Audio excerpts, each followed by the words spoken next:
நீங்கள் எப்படி ப்ளோட்டிங்கை ஃபிக்ஸ் பண்ணீங்க அப்படின்ட்டு ஒரு கமெண்ட் வந்துச்சு. நான் எங்கெங்க ஃபிக்ஸ் பண்ணேன், இப்படிலாம் இருக்குது, ஃபிக்ஸ் பண்ண போகிறேன் அப்படின்னு வாயிலேயே வடை தான் சுட்டுக்கிட்டு இருக்கேன். இப்போது இல்லை, வருஷ கணக்காக நான் ஃபிக்ஸ் பண்ணல. ஸோ நான் சொல்லிட்டேன், இல்லைங்க நான் இன்னும் ஃபிக்ஸ் பண்ணல, ஃபிக்ஸ் பண்ணக்கப்புறம் உங்களுக்கு கண்டிப்பாக சொல்கிறேன்ட்டு. பட் அப்புறம் தான் ஒரு கில்ட் ஆச்சு.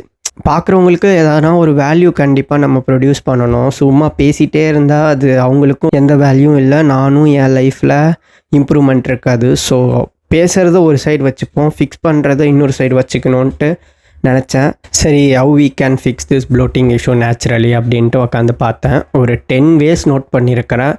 அண்ட் அந்த 10 ways-ஐயும் ஒரு வீடியோவில் எக்ஸ்பெரிமெண்ட் பண்ணலான்ட்டு, அதில் இது one of the way. And this is my day 32 of my fat loss journey.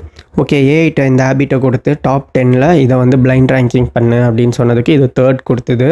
மீதி 9 என்ன, ஃபஸ்ட்டு என்னன்னு தெரிஞ்சுக்க ஒரு ஃபாலோ பண்ணிக்கோங்க. நீங்கள் எங்கே வேணால் இருங்க, எப்படி வேணால் இருங்க, பட் கண்டிப்பாக சாப்பிடுவீங்க தானே. 3 விஷயம்னால ப்ளோட்டிங் வரும். 1, நம்ம கட் ஹெல்த் எப்படி இருக்குன்றதை பொறுத்து. 2வது, நம்ம என்ன சாப்பிட்றோன்றதை பொறுத்து. 3வது, நம்ம எப்படி சாப்பிட்றோம் அப்படின்றத பொறுத்து. இதில் நம்ம எப்படி சாப்பிட்டா ப்ளோட்டிங்கை ரெடியூஸாக பண்ணலாம்னு பார்ப்போம். And the way is eating slowly and by chewing mindfully. நம்ம ஃபாஸ்ட்டாக சாப்பிட்டா சாப்பாடோடு சேர்த்து கொஞ்சம் ஏரையும் இன்டேக் பண்ணிடுவோம். அது கொஞ்சம் ப்ளோட்டிங்க்கு கான்ட்ரிபியூட் பண்ணும். பட் மெயின் ரீசன் யூஸ்வலி கட்டில் நடக்கிற ஃபர்மெண்டேஷன் தான். டைஜஷன் ஸ்டார்ட்ஸ் வித் மவுத்துன்னு சொல்கிறாங்க. நம்ம நல்லா மென்று சாப்பிட சொல்ல நம்மளோட சலைவால் இருக்கிற என்சைம்ஸ் கொஞ்சம் டைஜஷன் ஸ்டார்ட் பண்ண ஹெல்ப் பண்ணும். பட் மெயின் டைஜஷன் ஸ்டொமக்கும் இன்டெஸ்டைன்லேயும் தான் நடக்கும். இதே நல்லா மென்று சாப்பிடாம அப்படியே அமிச்சா அங்கே ஸ்டொமக் ரொம்ப கஷ்டப்படும்.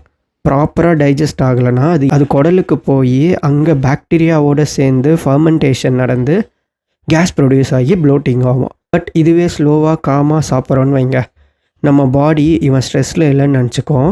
அப்படி நினச்சி பேராசிம்பத்தட்டிக் சிஸ்டமை ஆக்டிவேட் பண்ணும். அந்த சிஸ்டம் ஆக்டிவேட் ஆச்சுன்னா பாடிக்கு என்ன சிக்னல் வரும்னா, இவன் சாப்பிட்றத நல்லா டைஜஸ்ட் பண்ணணும் அப்படின்ட்டு. இது இல்லாமல் ஃபாஸ்ட்டாக ஸ்ட்ரெஸ்ஸில் சாப்பிட்டா பாடி ஸ்ட்ரெஸ் மோடில் இருக்கும். அந்த ஸ்ட்ரெஸ்ஸில் டைஜஷன் ஸ்லோ ஆகும்.